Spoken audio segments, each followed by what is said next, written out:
now and receive a free limited edition poster. Their music, their story. To order the Beatles... All signs of Saddam Hussein's control in the country's third largest city have vanished as Iraqi front lines in the north collapse.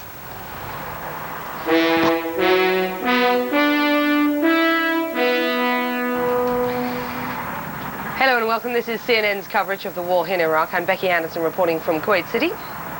And I'm Fanula Sweeney in London with military analysis of the situation in Iraq. Okay, Fanula. The latest developments first. Scenes of celebration in Mosul, similar to the pictures we've seen in other Iraqi cities this week. CNN is told an informal letter of surrender has been signed by the head of the Iraqi Army's 5th Corps. We're also told a formal surrender ceremony might take place in Mosul on Friday. Looting has broken out in portions of that city.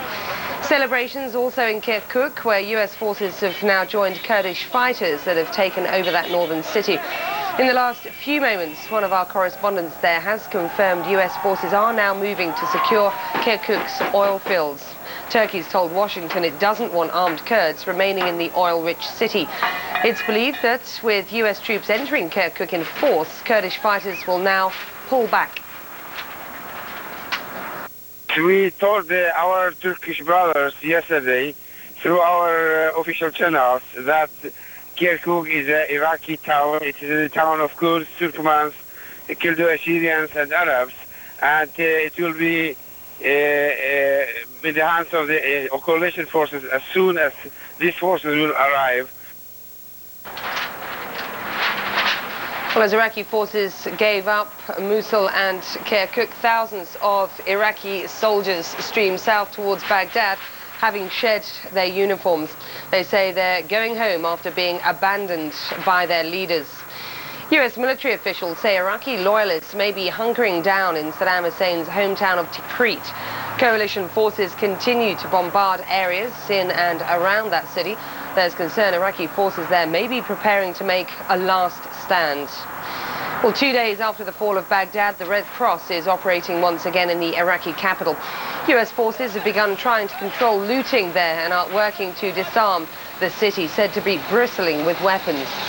The Associated Press reports dozens of Iraqis residing in Iran have stormed their embassy in Tehran.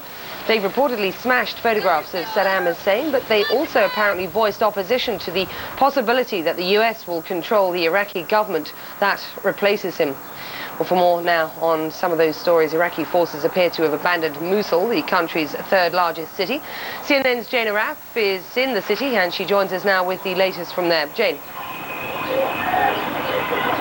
Becky, Iraqi forces do indeed seem to have abandoned the city, leaving it basically to the lawlessness that is spreading throughout here. Now, we're in this square that you can see. It's Jumhuriya, Republic Square, and there are groups of people. Actually, we see people running across the street there, undoubtedly going into some government building, as they have just all along us, to see whatever it is they can find. Now, we're right across from the governor's office, and I think across the street you might be able to see people still racing in and out. Now, this has been going on for hours, and they are still finding things to steal. It's like an army of destructive ants racing through that 3-story building. When we were in there, there was shattered glass all over, people pulling light fixtures down from the sockets, scavenging anything they could find, all in an absolute frenzy of looting anything vaguely related to the Iraqi government. One man held up a book that was entitled Saddam Hussein's Role in Reconstructing Iraq, threw it on the ground and stamped on it. Now, what we're starting to see now is a bit more of a normal scene here. It had been slightly eerily quiet, and people have been telling us that they're actually a little bit afraid because there are no soldiers here. There are no, what you're hearing that gunfire is, we presume, in celebration. It's a traditional way of celebrating here. But the fact remains that we've seen only a handful of Kurdish soldiers, no American soldiers, and no one we talked to in the square has seen any either. In fact, they're saying the entire city is being looted, the university, the hospitals, government storehouses, almost everything that has anything of value. Becky? Jane, what's the sense that there may be any sign or sense of governance anytime soon in Mosul? Certainly there is none now, and when there is a government, it's going to have a lot of repair work to do. From the destruction we're seeing, they really are just taking anything they can get their hands on, and if it has any value at all, running as far as they can with it. If it doesn't have any value, gunfire again, Becky, from this main square. We're not sure where it's coming from, but it is up in the air. They are shooting in celebration at the apparent fall of the Iraqi regime. As I was saying, along the outskirts of the city, there are a lot of government warehouses, and as we drove in, the streets and the roads were crammed with people trying to lift anything they could carry out of these places, putting them in the backs of taxis and cars, in anything at all, and driving off. The looting is really quite extensive, and the worrying thing, according to the people here, is that it has spread to the hospitals. They say all of the hospitals have been looted of medicine. Now, we have to confirm this by going to the hospitals, but we've heard it from many people here in this square that the looting is out of control and there is no one to stop it. Becky? Jane, you've spent a lot of time in Iraq, and you'll remember the scenes of jubilation and celebration, certainly in these Kurdish areas in 1991. Then, of course, a sense of significant insecurity as the Iraqi regime took hold once again. How does this period of time now compare for those you're seeing on the streets? You're right, Becky, that's an interesting parallel, because we did see some of those same scenes then, and it's a mixture of jubilation and that destructive urge, that urge to avenge people who they feel have been oppressing them. Now, Mosul has never been under Kurdish control. It has always been under Iraqi government control. It's an ancient city. It was on the crossroads of the ancient trade routes, and it's always developed as one of the most interesting cities in Iraq. It's a microcosm of almost every ethnic group here. There's a very large segment of Christians. There are Arabs, of course. There are the ethnic Turkmen minority. There's almost everything, and the Kurds as well, and it all comes together in a complicated mix. So this is an interesting city. It has never been one of the strongholds of the Ba'ath Party, which is perhaps why there have been so many military installations here, and the city was kept under very tight control in the past few years, and partly why, in a sense, we're seeing this explosion of looting and celebration. And again, the people that we're talking to here in the square are saying that these are not, as they always say, these are not the real people of Mosul. These are people who have newly arrived in the city, but the fact remains that these people are from the city, that there are active checkpoints into the city, and we're not seeing the Kurdish fighters and the Kurdish people that we saw looting Kirkuk yesterday, for example. These are young people from the city itself. Thank you. Jane Araf there in Mosul. And of course, that the third largest city in Iraq. We were watching pictures there from the Associated Press, live pictures coming in as one of those residents attempts to raise a flag for the newly liberated city. And if we can get pictures back on that, we will show you whether that is an old Iraqi flag that will go up, or indeed a flag of the Kurdistan nation. Remains to be seen. We'll take a look at those pictures as we get them now. Thousands of Iraqi soldiers in northern Iraq have already given up and are heading home. CNN's Brent Sadler's in the area and joined us a short time ago with this report. I am now on a main road in a recently liberated area, and what we've seen coming along this road has been an exodus, a mass movement of unarmed soldiers from Saddam Hussein's defeated army here in northern Iraq. We brought some of the soldiers to our position and asked them what they were planning to do and how they'll get home. So we are from southern of Iraq, and we have nothing, neither money, nor water, and no food.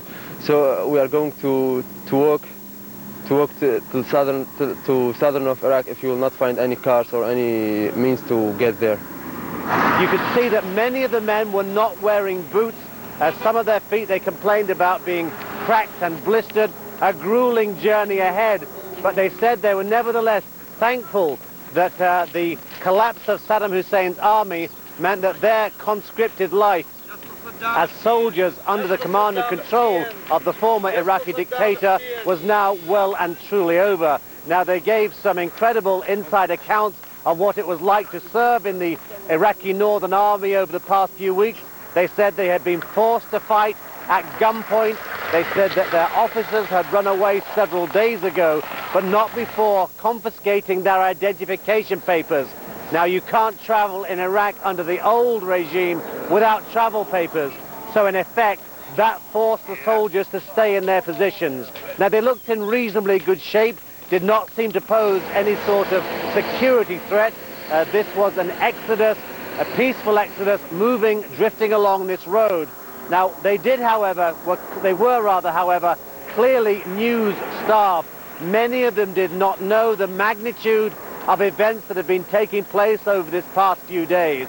They had no radios, no real forms of communication. When they first saw Iraqi Kurdish Peshmerga fighters coming towards them, they didn't know what to do, they said. They simply fell back and kept their weapons.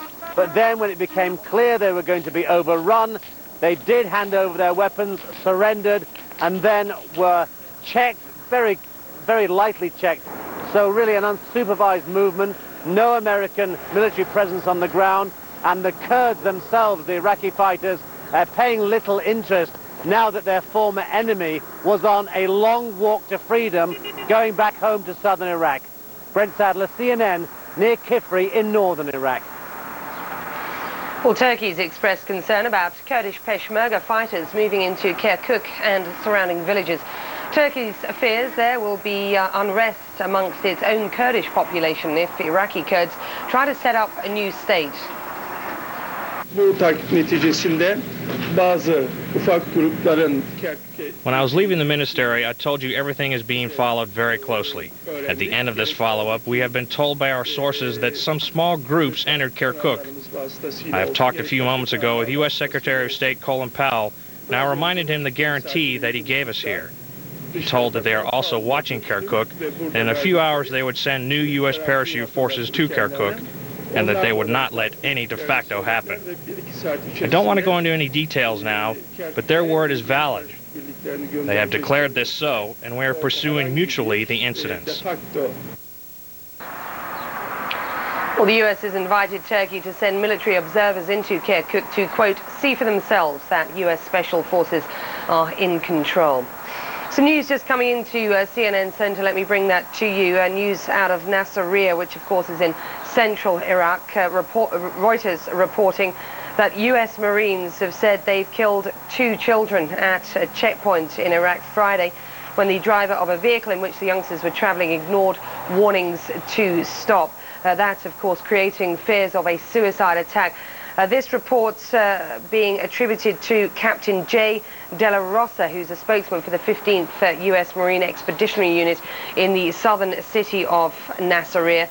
And he said that 9 other people in the minivan were also wounded in the incident. He's quoted as saying our Marines took action to protect themselves against what they believed was a suicide attack. So let me just repeat for you what we're being told on the Reuters wire here, that U.S. Marines have killed 2 children at a checkpoint in Iraq on Friday when the driver of a vehicle that they were traveling in failed to stop at a checkpoint. That's raising concerns that indeed this minivan coming towards the checkpoint was a suicide bomber. More on that story as we get it.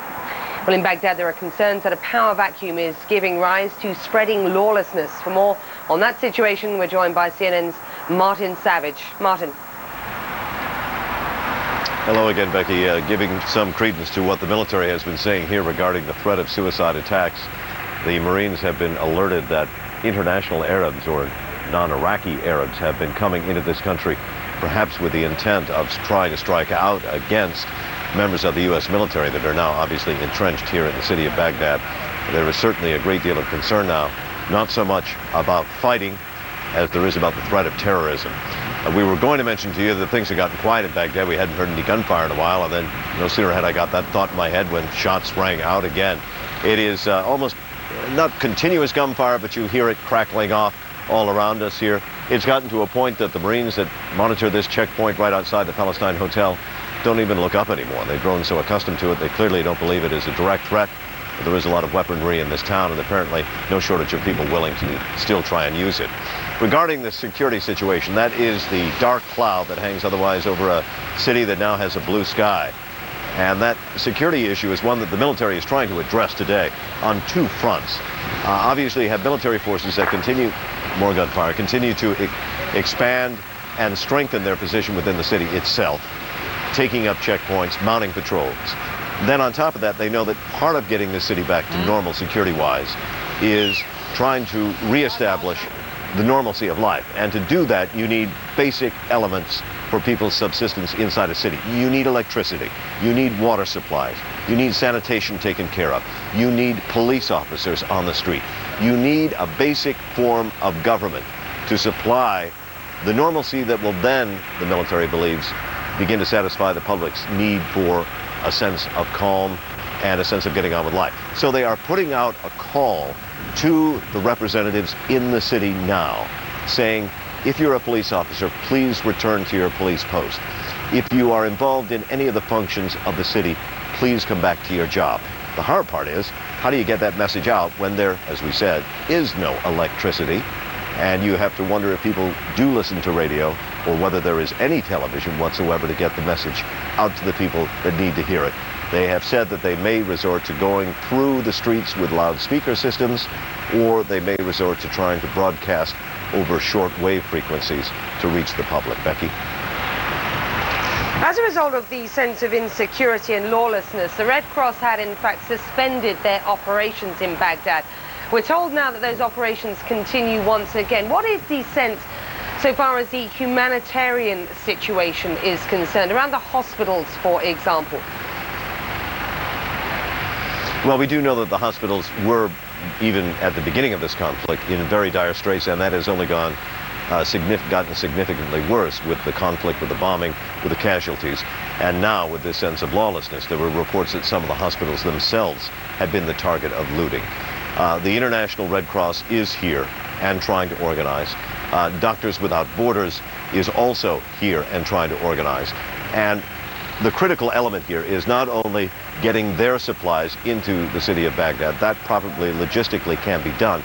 It is coordinating now with the various military bodies, the U.S. Army and the U.S. Marines, that have divided this city up into quadrants and sectors, and getting the permission and the ease of access to move around in the city, as they obviously would have to do in order to deliver those medical supplies.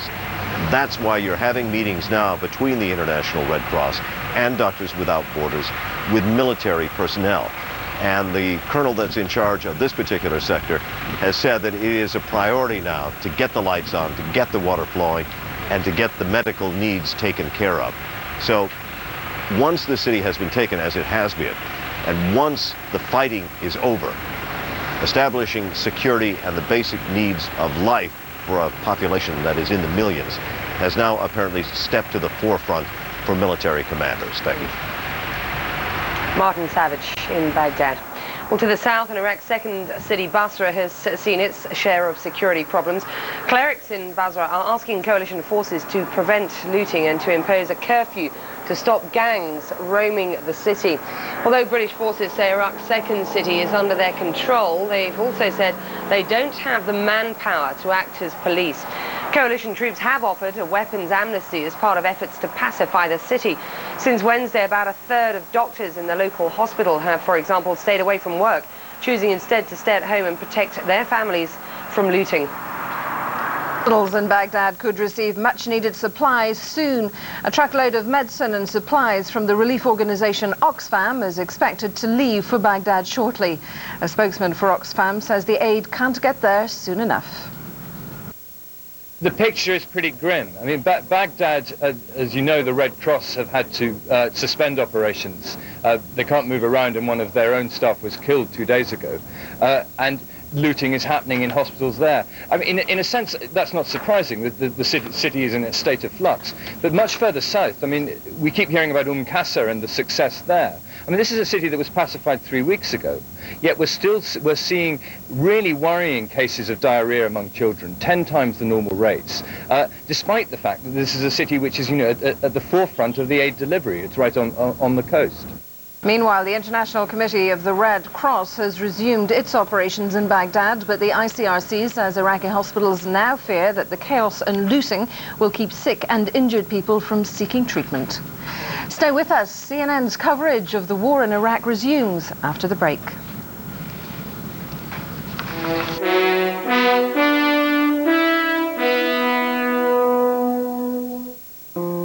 was stage 4 and considered terminal. A 1% chance of survival. That pretty much stamps out any hope. Pack it up, write your will, take your last vacation. I broke down for about 15 minutes. I just couldn't stop crying. And then I would find a commercial for Cancer Treatment Centers of America, and my life changed. There's always hope that it's possible to survive my kind of cancer. I cannot imagine raising my son without him. And if we had not gone to the Cancer Treatment Centers of America, I really don't think that we would have him here today. Our cancer information specialists are available 24 hours a day. Call now and they'll send you overnight this free life-changing video and information kit that shows you how state-of-the-art medicine combines with unique therapies to give you treatment options you may not even know exist. It is never too late. As long as we're breathing, it's not too late to seek another opinion. They give you a new lease on life. It's worth everything.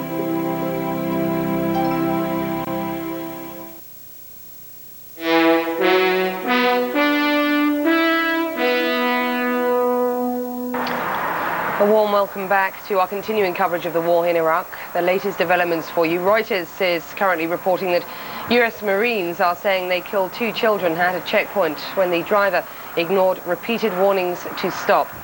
Captain J. De La Rosa, spokesman for the 15th Marine Expeditionary Unit in Nasiriyah, said 9 other people in the minivan were wounded in the incident. He says the Marines feared they were being targeted in a suicide attack. Scenes of celebration in Mosul. CNN is told an informal letter of surrender has been signed by the head of the Iraqi Army's 5th Corps. We're also told a formal surrender ceremony may take place in the city on Friday. Looting has broken out in portions of Mosul. Celebrations also in Kirkuk, where US forces have now joined Kurdish fighters that have taken over the northern city. US forces are now moving to secure Kirkuk's oil fields.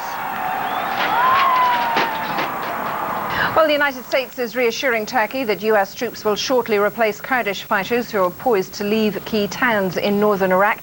So just how sensitive is the military situation in the north? Joining me is Dan Plesh, a military analyst with the Royal United Services Institute here in London. First of all, how the US are operating in Iraq, has that been undoubtedly affected by the Turkish position on allowing US troops through its territory? Certainly, American planners may have considered that they wouldn't have ground access for the 4th Infantry Division, but there was never an expectation that Turkey would prevent the use of Turkish bases for the air war, and this seems to have restricted US tactical air operations very considerably down to the levels actually in the first Gulf War, which is a remarkably low level, and it means that the US wasn't able to conduct a lot of missions it might have wanted to do. Now, it seems that the US were caught on the hop yesterday when the Kurds took over various towns and territory in northern Iraq. They're now saying they're going to pull out in favor of the United States. What kind of pressure is Washington putting on the Kurds? Well, I think pressure in terms of what they can hope for in a post-war settlement. But again, at this point, both with the Turks and the Kurds, Washington's leverage is quite limited.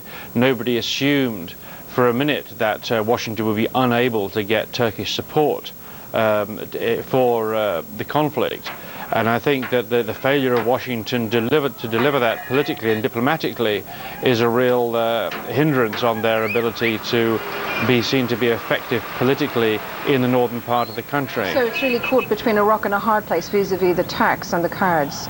Well, yes. I mean, obviously the Kurds are pushing the envelope to try to get autonomy and possibly even self-rule, whereas the Turks are almost threatening war and invasion to prevent that because of the large Kurdish population in southern Turkey, and this presents Washington with a considerable dilemma, and of course in the middle of it are the vast oil fields. They're depending on the Kurds, Washington. Well, they don't want to have to depend on the Kurds, but they haven't got US forces up there in quantity. Now obviously with the collapse of resistance in the south, the US is attempting to rush forces up to the north.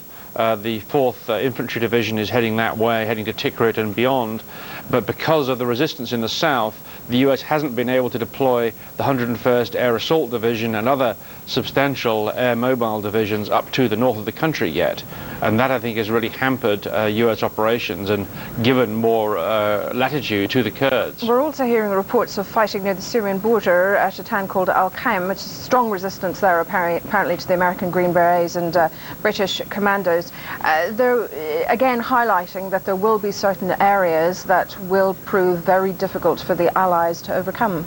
Yes, I think one of the things one can say is that this yet again points to the total failure of the Rumsfeld approach to war, which is just use special forces and allies. The decisive weapon in the south was the M1 tank, a weapon that Rumsfeld told the army was obsolete. Had the forces up on the border got some tanks with them and some heavy artillery, it's likely that the resistance probably would have been overwhelmed by now, as for example was managed with the assistance of tanks in the town of Kabbalah in the course of 2 or 3 days with airborne forces. So the fighting is no doubt extremely serious and savage and unpleasant, but it doesn't appear the US actually has the heavy metal on the ground to do the job that they're fighting off special forces, and who knows what they're defending. There are rumors about missiles, illicit weapons, but it could simply be, as we've seen so often in Iraq, that despite the fact they're outnumbered and outgunned, there are many people fighting for themselves, for Saddam, and possibly just for their country. All right, Dan Flash, there we'll leave it. Thank you very much indeed. My pleasure. The Patriotic Union of Kurdistan and other groups say their forces entered Kirkuk only to protect its people and its oil resources. The Patriotic Union of Kurdistan's leader, Jalal Talabani, spoke to us earlier and says his group supports an independent and democratic Iraq. We are expecting an interim government to prepare the ground for a free election, and we are expecting that the new Iraq will be a democratic and independent Iraq. Jalal Talabani there. Well, some critics have accused Washington of wanting to change the leadership of other countries in the region, specifically Syria. The US has already accused Damascus of providing military assistance to Iraq, and there is speculation that Syria would be the Bush administration's next target. But the country's deputy ambassador to the US dismisses that idea. We do not believe that Syria is next in a list of the United States. We believe that Syria, Egypt, Saudi Arabia, other Arab countries are dream targets for certain neoconservative intellectuals here in the United States that have strong allies, that are strong allies of the extremist Licudists and Sharonian factions in Israel. This is their dream agenda, but we do not believe that we are next in such a list. We are not worried. Well, some people, though, are worried that the US has grand designs on more countries in the region. US officials say they don't want an empire, just real change. David Enser reports. Is Syria next, or Iran? What about Saudi Arabia? Building on success in Iraq, senior Democrats fear some in the Bush administration may try to foment change throughout the Middle East. I think that Syria is in their crosshairs, as well as Iran, and quite frankly, our Arab, quote, friends. President contemplating any other regime changes in the Middle East? As the president has made very clear, Iraq is unique. But Democrats are alarmed by a warning to Syria's leaders from Defense Secretary Rumsfeld that continuing to allow night vision goggles and other war equipment to enter Iraq would be considered hostile, and warnings to Syria and Iran both about their weapons programs. Now, the outcome in Iraq, we hope, will cause other states in the region, and indeed around the world, to look at the consequences of pursuing weapons of mass destruction. And the sentence he didn't finish was, if they don't, they'll be in for the same treatment. I am absolutely confident that is Secretary Bolton's view. I'm also confident that is not Powell's view. And I'm uncertain as what the president's view is. Some fear administration conservatives like Donald Rumsfeld, Under Secretary of State John Bolton, and Deputy Secretary of State Paul Wolfowitz, whom critics have taken to calling Wolfowitz of Arabia, seek an American empire in the Middle East. That these men will push the president to threaten force beyond Iraq. Are there any plans to send any U.S. forces into Syria? None that I know of, sir. I don't think anyone in the Bush administration or in what is called loosely the neoconservative movement wants to see an American empire in the Middle East. Neoconservative allies of Wolfowitz, like Roel Gerecht, say they don't want an empire, but they do want real change in the region. I think there is a general recognition, certainly 9/11 crystallized it, that the Middle East politically is dysfunctional, and that something needs to be done to change fundamentally the way the Muslim Middle Eastern societies politically operate. Should that change extend to friendly nations like Egypt and Saudi Arabia? Conservatives inside the administration certainly don't say so in public, but one of their allies has. And that we are on the side of those whom you, the Mubaraks, the Saudi royal family, most fear. We are on the side of your own people. In the coming weeks and months, watch for a debate about how much of the Middle East the U.S. should try to shake up. It's a debate in which the president himself has yet to fully show his hand. David Ensor, CNN, Washington. We'll stay with CNN's coverage of the war in Iraq. Just ahead, some aid agencies say they are reluctant about heading into Iraq. That and more after this short break. Stay with us.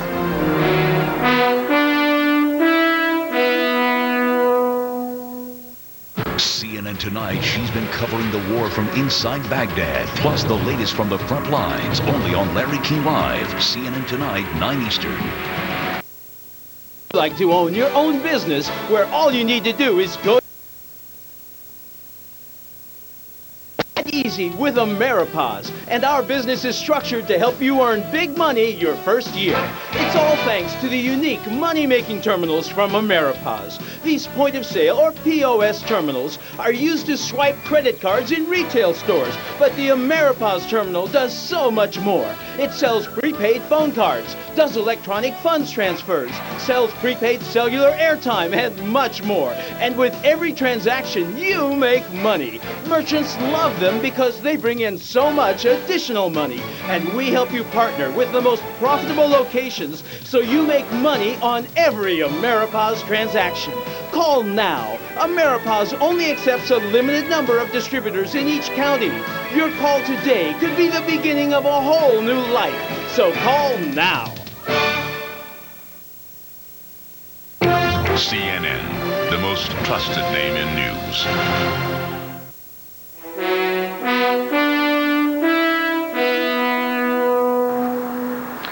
Welcome back. Let's take a look at the latest developments in the war in Iraq. CNN's Jane Araf reports there's looting around these outskirts and in the city of Mosul.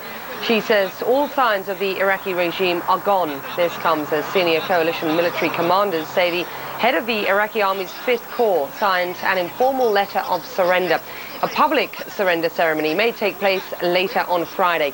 Well, also in northern Iraq, U.S. forces are working to secure the oil fields near Kirkuk. CNN's Ben Wiedemann reported earlier on the activities there. It appears that U.S. forces are moving in force into the city of Kirkuk. We're in the midst of a column of about 40 Humvees and other military vehicles. They're taking up positions in the main Iraqi air base here in the city. Now this following some unhappiness expressed by Turkey over the presence of hundreds and these thousands of Kurdish forces who entered the city yesterday when it was seized from the Iraqis. Well, CNN's Brent Sadler reports thousands of unarmed Iraqi soldiers have laid down their arms near Kifri and are walking along a highway towards Baghdad.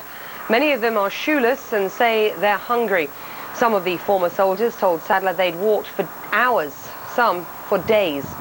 And Captain J. Della Rosa, spokesman for the 15th U.S. Marine Expeditionary Unit in Nasiriyah, says Marines killed 2 children at a checkpoint on Friday. He said the driver of a vehicle ignored warnings to stop, creating fears of a suicide attack. 9 other people were wounded in the incident. Well, although it was the first area to be taken by coalition forces, an uncertain security situation remains in southern Iraq. With more on that, our Tom Mintier is at Central Command and spoke with a British military spokesman about how things are developing there. While most of the world's attention is focused on Baghdad and northern Iraq, in southern Iraq there continues to be a lot going on, mostly involving the British part of the coalition. Joining us now to talk about the activities in southern Iraq and especially in Basra is Group Captain Al Lockwood. Captain Lockwood, tell us a little bit about what activities are currently going on in Basra. You've already seen Your forces move in, try to establish order after looting. What is the British contingent doing now? Well, we're actively now encouraging the local people to come forward, return to their places of work, get the instruments and administration of the city up and underway again. We need their help, obviously, to control the law and order, and that's by spreading the word amongst their communities that this is not to continue. Lawlessness must be stopped. The looting must be stopped, and to use them, and as we're finding with the majority of the population, they want civil order brought back to their lives. Is it better to bring that civil order with local authorities doing the job, prevent you from being seen as being heavy-handed? Well, it's a delicate balance. We need because we need to be seen there because we have international obligations to actually to keep the law and order. But we've always found that civil communities are just as good at policing themselves. The natural authority within a community assists in this matter. This is a weaponized country. There are so many weapons available. We've seen the weapons caches that have been uncovered, and a lot of people are making their way to these weapons caches and picking up weapons for themselves. It's my understanding that you're going to start some type of amnesty program to have people turn in weapons so that you can have a central collection point and maintain law and order by de-weaponizing Basra. Yes, that will be one of the measures that we'll introduce with what we call a weapons amnesty, encouraging people to take the weaponry out of their lives, turn it into us for destruction. What about on the humanitarian side? You have a lot of people with a lot of needs. We do indeed. Today we actually have UNSECORD who are going forward to 3 more towns in the southern area to check on the security arrangements there. We've obviously detailed them as secure. They now come in, as they did with Qasr last week, to check that it is secure. Then the humanitarian aid agencies can come in and take over with their vital role and professional expertise of providing the assistance that the people of Iraq need. Could the civil arrangement or pacification that's currently going on in places like Basra serve as a model for the rest of Iraq? I think, yes, to a certain degree, but everybody has a slightly different touch and areas are different. But what has happened in Basra, I'm sure you'll see, will continue to happen in other cities. Remember, Basra is that 3 or 4 days in advance of Baghdad and the other cities that are now being liberated. So hopefully you'll see just a natural progression through people once this exuberance and joy at being liberated is over. Will revert back to their normal way of life and realize that as they have a part to play in the rebuilding of the new Iraq. What about the humanitarian assistance? You have Qasr open, several ships have made their way in. Is enough food and water being pushed into places like Basra? Well, we're getting in all we can, and obviously if there's an area of need that's identified to us, we'll deflect need in that direction. There is still an economy there. There is still a natural sort of market environment that we have found in the cities. So, you know, where need is necessary, and to a certain degree, it's in hospitals and medical need as well as humanitarian food and aid, we will get it there. As well as the port, of course, we now have large convoys leaving Kuwait every day, bringing supplies in by road. All right, Group Captain Al-Aqwa, thank you very much. Again, Basra may be serving as the model for what's going on in the future in the rest of Iraq, talking about a weapons amnesty program, people who have weapons in their home, trying to keep civil order, encouraging them to turn in the weapons for destruction and keep them out of the hands of the people. I'm Tom Intier, CNN at CENTCOM headquarters in Doha, Qatar. Well, as we've been reporting, thousands of Iraqi troops have surrendered to Kurdish fighters or abandoned their posts in northern Iraq. CNN's Brent Sadler spoke with some of those former soldiers. Who is he? Where's he come from? And what's been happening to him? What are his plans? من أنت وش اسمك ومنين جاي وش صار لكم البارحة وقت البارحة؟ أنا ضياع هذا أخوي بالسلسلة وفلتنا. يا سلسلة؟ سلسلة جبلية. كوبري. سلسلة كوبري. Okay, what's he saying? My name is Diya Awaid.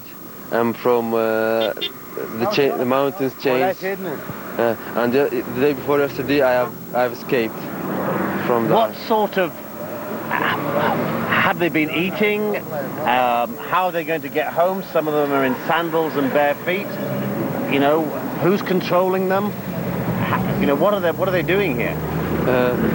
انتم منو دا يسيطر عليكم ومنيكم هالملابس وشكلتوا البارحة أولت البارحة كش ما ماكلين لا البارحة ولا أولت البارحة هاي الملابس صار لنا شهرين كش ما ماكلين وهاي الملابس اللي التحقنا جبناها اليوم فتأخرنا صارت هاي فلتنا عرفنا ملابس العسكري وجينا. Try and translate at the same time. Really, for 2 months we haven't eaten anything because of our situations, and the clothes we got, these are our clothes. We have brought them with us when we attended our regiment in the mountains, and really we were in bad situations, so we decided to escape and surrender. Where are their weapons and where are their uniforms? وين سلاحكم وين ملابسكم العسكرية؟ ملابسنا العسكرية عرفناها هناك وسلاحنا عرفناه هناك. وجينا بطريقنا بس. We left all of them in our regiments, the uniforms and the weapons. We wanted to rescue ourselves, to save ourselves only. To save themselves from the bombing, or to save themselves from Saddam Hussein when he was controlling the army? يعني تخلصون نفسكم من القصف لو من صدام حسين على مود يسيطر عليكم. من القصف. من القصف ومن صدام. Both of them, really. A group of journalists has learned firsthand just how unsecured parts of Baghdad can be. Lindsay Hilson reports on a family and driver caught in crossfire in an area that had been declared secure. Some of the images are graphic. We approached cautiously. The Marines had secured Saddam Hussein's Adamir Palace only a few hours earlier, and everyone was jumpy. Who do you work for? British Television, Channel 4 News. We were soon to find out how jumpy. They were sitting, waiting, on alert. At 4 a.m. they'd moved in and the firefight had been fierce. They were on a manhunt. Tell us what's happening here. Why are you here? Well, we got word last night that Saddam and his son were here, so we came down here to find out. Any sign of them? No. No, we ain't seen nothing. Came in, just been taking a lot of small arms RPG fire. The entire right here and all around this place has been a lot of small arms, a lot of RPG fire. But as far as inside, we ain't seen nobody.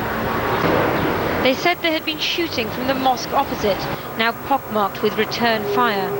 Fanatical fighters from other Arab countries are said to be the holdouts rather than Iraqis. We heard periodic shots from the American snipers above. They're warning to drivers to stop the car. But some people don't understand and speed up. A blue Volkswagen passed. A few minutes later, we realized the car which followed it had been hit. The Marines wouldn't cross into enemy territory, but our translator Mohammed Fatnan insisted on going to investigate. Thank goodness he did. As he ran back towards us, we realized that something terrible had happened. 6-year-old Zahra Abdel Samia had been in the back of the car which was shot. She had a head wound. Two people. Two more. Oh, no. As the Marines cleaned up her injury, we learned that her aunt and the driver were also injured. They didn't want us to film. We pointed out that they had shot her, and it was only because of Mohammed that they had any chance of saving her now. Back across the street, worse news. A man who had come onto his balcony to see what had happened had been killed outright.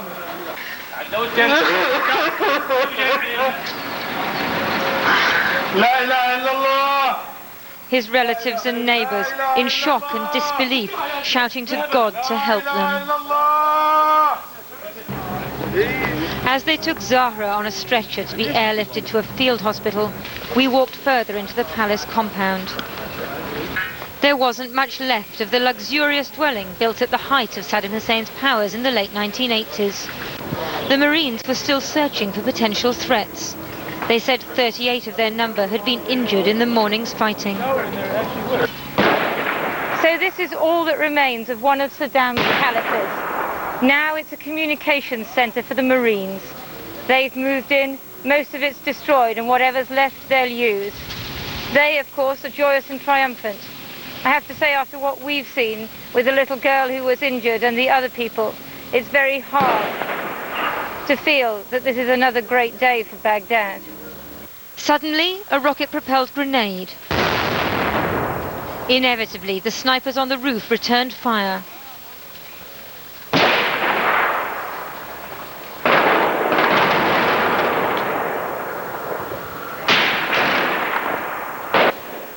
Those shots hit these people, although they hadn't fired the RPG. They'd been in a van along the road. The driver was killed, the car careered out of control. The newly injured were taken to the helicopter, which was to airlift out little Zahra. The Marines are nervy. They fear all civilians could be suicide bombers. They reach for their guns and just shoot. Yesterday we saw rejoicing and hope, but today we saw just grief. Lindsay Hilsum reporting from Baghdad. International calls are growing for coalition forces to step up the process of getting humanitarian aid to the Iraqi population. Earlier, CNN spoke to Ali Khanrajani, the spokesman for CARE in Amman, Jordan. Dire need for several things, particularly water. It's been badly hit. The hospitals are in extremely tight condition. They are overflowing with people, and clearly there's a need for extra medical supplies as well as water to continue to be distributed throughout the city and in fact throughout the country. The World Health Organization says it's sending enough supplies for 5,000 surgical operations into Iraq. It's hoped the medical kits will get to Iraqis more quickly than food supplies from aid organizations in Kuwait City. Aid agencies in Kuwait say they're nervous about heading into Iraq, and as Dan Rivers reports, they may have good reason. The scale of the humanitarian crisis now unfolding in Iraq is truly massive. 27 million people are now dependent on the West for food and water. It needs the biggest aid operation the world has ever seen. In Kuwait, food is arriving in abundance. Warehouses are full of flour and high-energy biscuits, but the aid agencies are unable to get it to those most in need. There are 4,000 tons of flour sitting here in a warehouse in Kuwait. The aid agencies say they're ready and willing to move north, but still, after 3 weeks of war, most of Iraq is simply too dangerous for them to get the food to the people. The UN's World Food Programme is poised to move, but says the power vacuum in Iraq means it's not yet safe. It's a massive operation, and we are seeing here all these tons of food, and they feel that people will be needing this food very soon, and it is frustrating to be here seeing that the situation on the ground is not under control. Other aid agencies are also becoming increasingly impatient. We need to get in there. We need to do what we have years and years of frontline experience doing, and we just need the access to be able to go in and work with the people. It's not just about aid distribution. We've now been in Kuwait for 2 weeks. The coalition forces have held Safwan and Qasr for all of that time, and yet the only place in southern Iraq that's safe for us to travel at the moment is Qasr. The army says it's doing its best to restore law and order in other towns, but until looting like this stops, there is little chance of aid agencies getting food, water and medicine to those who most need it. Dan Rivers, ITV News in Kuwait City. You're watching CNN, and coming up, the latest developments on the war in Iraq, plus other news from around the world.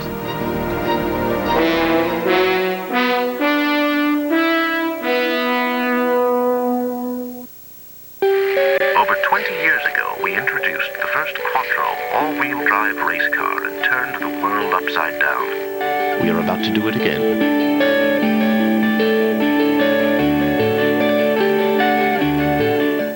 CNN Today, democracy or dangerous instability? What will the collapse of Saddam's government lead to? The latest live from Baghdad and the battle zones. American Morning with Paul Azan. CNN Today, 8 Eastern. CNN's Terror on Tape, reported by Nick Robertson, wins this year's Peabody Award for excellence in journalism. Now Nick covers the war in Iraq. Trust the reporting from the most trusted name in news, CNN. CNN Tonight, she's been covering the war from inside Baghdad, plus the latest from the front lines, only on Larry King Live. CNN Tonight, 9 Eastern. At DirecTV, we've got something extra for everyone. The Total Choice Plus package adds over 15 additional channels to Total Choice, all for just a few dollars more, bringing you more adventure, more laughs, more exploration, more music, and more entertainment choices for everyone in the family. Over 130 channels in all, including local channels. Total Choice Plus. It's an easy and affordable way to get more out of your DirecTV. Visit DirecTV.com or call 1-800-DirecTV and order today. Where did all the movies go? To Stars, where new hit movies hit home first. Yeah, baby! Want to see Austin Powers and all these new hit movies? Better call now and ask for Stars. 1-800-DirecTV. Because the only premium channel you'll see these movies on is Stars. One of 12 distinct channels in the Stars Super Pack. Call now to get over 600 different movies for only $12 or less a month from DirecTV. Call now, 1-800-DirecTV. Order The Four Feathers on pay-per-view and get a free CD with the rousing music from this epic adventure. Own the Four Feathers original motion picture soundtrack from Sony Classical. You're all that matters to me. Just come back to me safely. Just send your pay-per-view bill showing the charge to the Four Feathers CD offer. P.O. Box 102858, Denver, Colorado 80250-2858.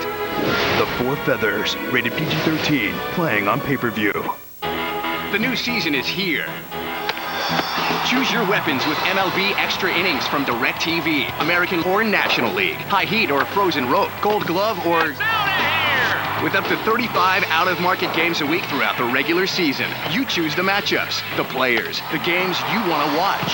From A-Rod to Zito, we've got Major League Baseball covered. MLB Extra Innings from DirecTV. Order now and get the regular season for only $159. Call 1-800-GET-SPORTS.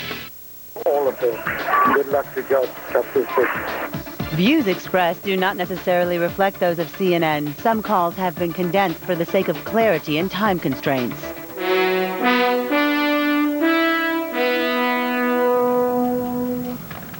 Welcome back. Let's take a look now at the latest developments in the war in Iraq.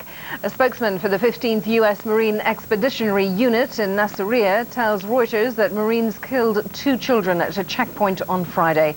Captain Jay De La Rosa said the driver of the vehicle ignored warnings to stop, creating fears of a suicide attack. 9 other people were wounded. Images of Saddam Hussein are being destroyed in the northern city of Mosul, which fell without a fight. CNN's Jane Araf says all signs of Saddam's government are gone in the country's 3rd largest city. This comes as senior coalition military commanders say the head of the Iraqi army's 5th Corps signed an informal letter of surrender. A public surrender ceremony may take place later on Friday. Coalition Central Command says U.S. forces have found 4 warehouses of food near Hilla in central Iraq. It says troops have begun distributing it to civilians. Medical and food aid from UNICEF has arrived in the town of Dohuk. More truckloads of supplies are expected in the coming days, but officials say they're not certain when the aid will be distributed. The humanitarian group CARE says its Baghdad staff remain on the job, but they say there is a desperate need for help. Now, a look at other stories making world news, and health workers and police in Hong Kong are enforcing new quarantine measures for people living with patients who have severe acute respiratory syndrome. They're required to stay at home for 10 days or risk a fine and jail time. They may also be sent to quarantine camps. The local government says a list of buildings where SARS has been found will be posted on the internet within a day or 2. The virus has killed 30 people and sickened nearly 1,000 in Hong Kong alone. There have been at least 112 deaths worldwide. Authorities in Singapore have traced 19 infections to a single man in his 60s. Singapore will quarantine international workers from SARS-affected countries for 10 days. In the Middle East, new fighting in Gaza. An Israeli helicopter gunship strike killed an Islamic Jihad military leader. Palestinian security sources say Mahmoud al-Sadma was killed in a car that was destroyed when it was hit by 2 Israeli missiles. Israeli military sources say Zatma's bomb-making expertise was used in dozens of attacks. The strike followed a rocket attack on Tuesday that killed a senior Hamas commander and 6 other people, among them 4 civilians. Palestinians say Israel is carrying out the attacks to derail the so-called roadmap to peace, drafted by the US, EU, Russia and United Nations. Well, to the business world now, and Charles Hodson's here with the very latest financial headlines. Charles. Fionnuala. Let's begin with a check of the European stock markets. They're staging a bit of a recovery after drifting lower in each of the past 3 sessions. London's FTSE is currently up by about 0.5%. Germany's DAX is gaining more than 1%. In fact, the FTSE is in fact up by 0.75%, and the Xetra DAX now I see is up by 2%. So in building on those gains there, Paris CAC 40 up by 1.25%, Zurich SMI nearly 2% worth of gains. In Asia, the trading day is drawing to an end for most markets, and in Japan, stocks chalked up losses for the 4th straight day, with blue chips leading the fall. The Nikkei closed down 2% to a 20-year low. Singapore is faring better. The Straits Times Index is currently up 0.5% or 1/3%.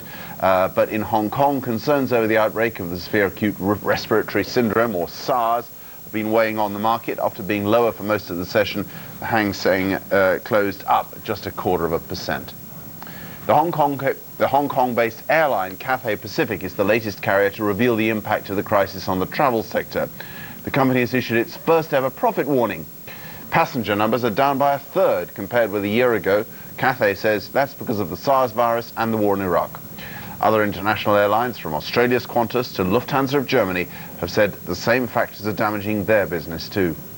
And the Iraqi economy will be top of the agenda when delegates to the International Monetary Fund and the World Bank get together in Washington at the weekend. Leaders of both bodies have said they want to help provide the funds to rebuild Iraq. But first they want to get approval from their respective boards. That could meet resistance from nations that want to ensure the United Nations and not the US government takes the lead role in rebuilding the rebuilding effort. Estimates of the reconstruction costs run into hundreds of billions of dollars over the next decade. Well, that's the latest in the business world. Back to you, Fionnuala. Charles. Time now for our daily look at how the international press is covering the war in Iraq on its editorial pages. Saudi Arabia's Arab News says, quote, "The fall of Baghdad is no reason for loss of Arab pride.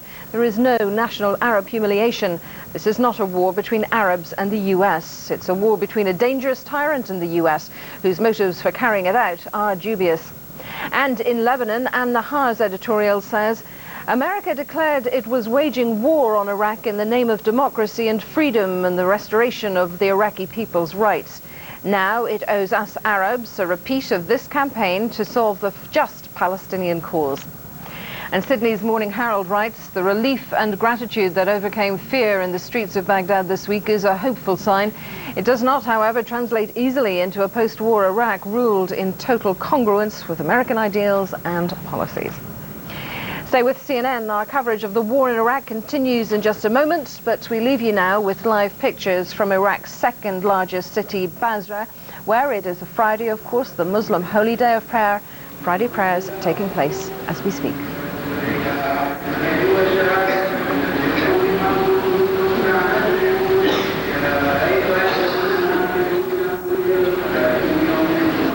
If you were born between